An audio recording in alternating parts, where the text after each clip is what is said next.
I did not wake February 24th. I was awake throughout the whole night. I was a member of the Interparliamentary Conference of the European Union in Paris.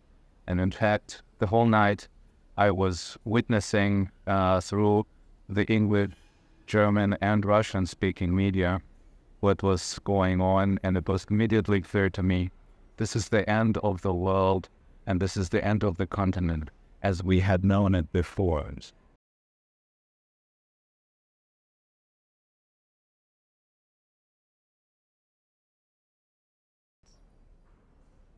There was no change through the war towards my understanding of history of Russia, because I have always been convinced, and I have communicated about it and wrote about it, that we need a different narrative and a different perspective on the World War II or the so-called Great Patriotic War, because it has been perceived also in Europe as a war by or against Russia, which is not the case. We know that this was a multinational state, and that Ukraine was just as much a victim and a target of this war, and actually a much larger victim during the war and occupation than many other Soviet republics, including Russian Federation. So from that perspective, I have always looked at it with a lot of skeptical view, and of course I have witnessed, precisely because I know Russian and because I followed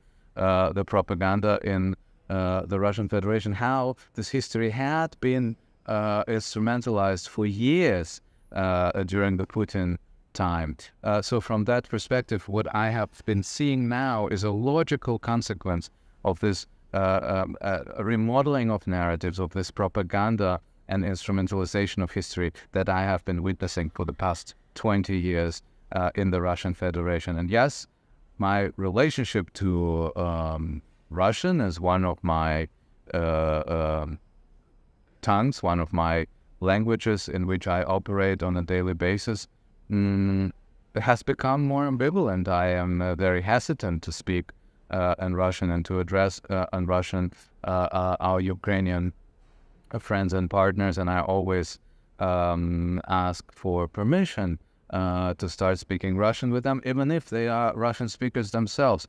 I think this is the least that we can do now to address the issues of feeling and being a target of this extermination war that the Russian Federation is conducting against Ukraine.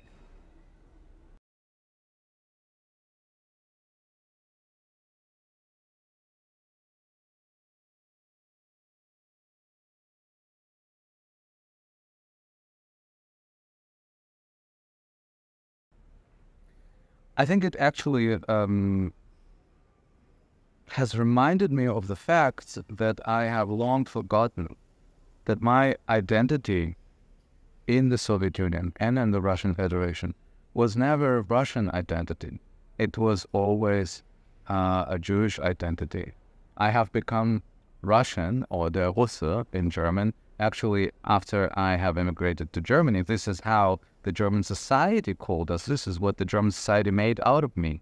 But my family history is clearly more Ukrainian than Russian, because half of my ancestors came from Odessa and the other half came from Kherson. And I could have been just one of Ukrainian Jews who would be bombed and persecuted now by the Russian aggression.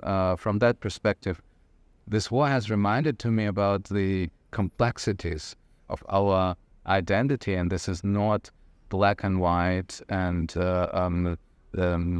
if anything, I felt more strongly aligned and in solidarity with the Jewish community in Ukraine, because, of course, it is very difficult to accept perspectives and narratives of many pro-Moscow Jewish Russians who are also part of the propaganda machinery, many of them, but not all of them.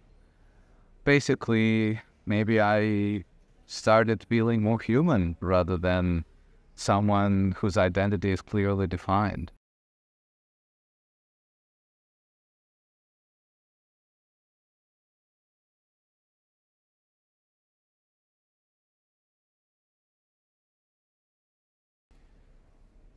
for me, the most important point is that we as Europeans, regardless of our origin, have responsibility vis-a-vis Ukraine. And this responsibility is, of course, informed also by our global and personal histories. In Germany, as a German parliamentarian, for me it is important that we are reminded and we remind ourselves about the crimes of Germans that happened on Ukrainian soil. Many of those crimes were against Ukrainians, but also even more of them were against Ukrainian Jews.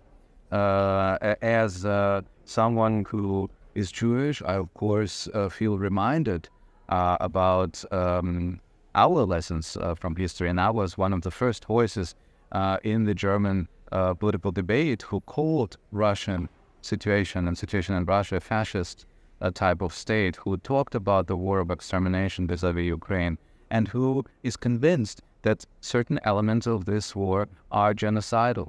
And I think this is also informed by my personal background, being Jewish. And of course, as someone who speaks Russian, my perspective is much more clear than for many others who get the war through translation, get the propaganda through translation. I get it much more immediately.